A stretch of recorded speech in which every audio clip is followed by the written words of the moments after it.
Hi again. William Schnell, 30 Years a Watchtower Slave, page 122. He's been invited to meet Judge Rutherford about his new assignment at New York Bethel. And the subhead is It Was Torture.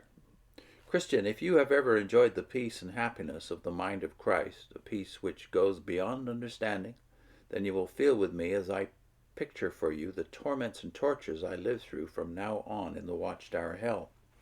Emotions of joy and pain, shades of light and darkness, feelings of ecstasy and torment alternated in my life from now on.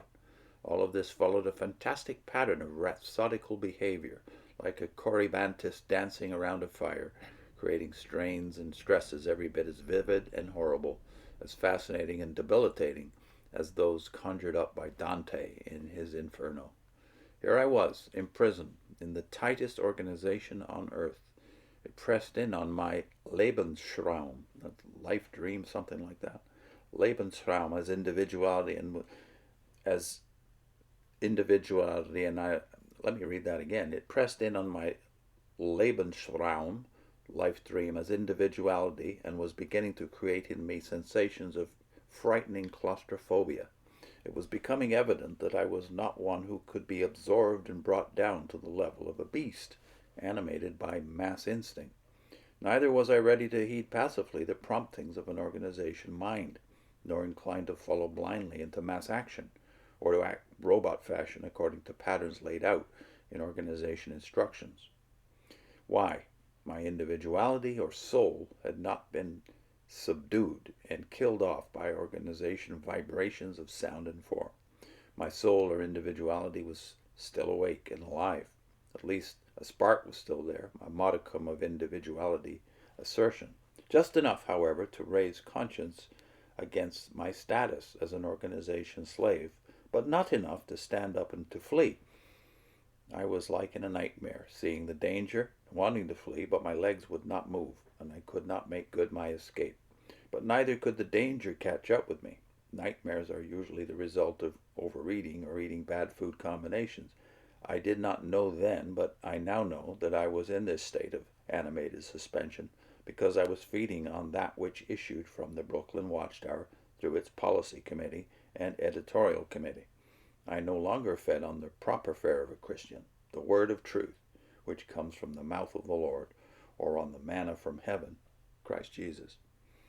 All this worked against a possible escape from what was becoming an unbearable situation. Not reading or studying the Bible with an open and unprejudiced mind, I was not the recipient of the Holy Spirit.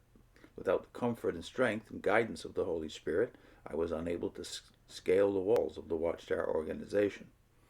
I knew life as a Christian thus was very weak, and I was not able to walk in the Spirit and get away.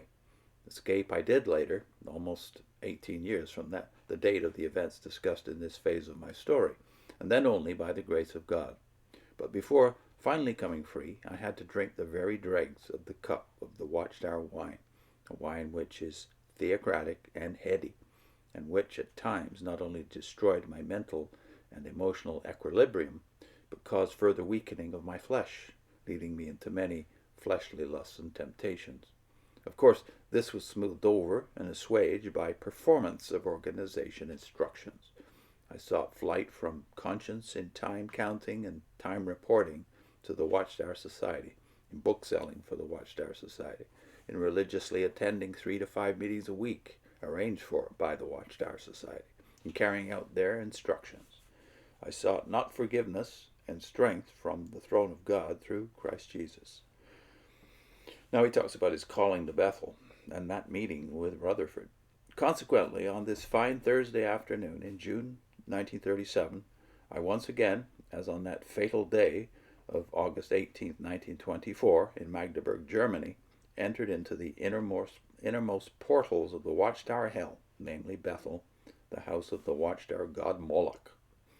I was entering as a sacrifice, a living sacrifice, into the belly of the organization body, in which, very much like in the pot belly of the idol Moloch, was kept burning a perpetual fire to torment and torture the minds and hearts of Christian men and women who had been enticed to come into it as a religious service. As I sat there in the judge's office, I was afraid. After a few preliminaries, the judge said, "We want you to come in with us. We need you here. You have the training." Of course, he was referring to my training in the Magdeburg office during my 3.5 years stay there. Here it was. Everything in me cried out no, but I found not the strength to utter it. I had unwittingly once again placed myself in the very same position as I had back there in Berlin, as the 3-day assembly, which I had been called into the anteroom by the director of the German branch of the Watchtower Society, as he had asked me to come help them in Magdeburg. Then I walked wholeheartedly into what I thought was Christian service. Now my heart was not in it. I felt weak. I abhorred the very thought of the slavery. I would have to face once I had entered into the Bethel regimentation. My inner feelings must have shown on my face. The judge, closely watching me, misinterpreted it. Realizing that I had been good in the field, he naturally concluded that I did not want to leave the field for the confinement of the Bethel organization. He quickly explained, "Of course, at the time of the next appointment, we will make you servant of companies of New York. And if after a few months you do not feel you like it here, you can leave."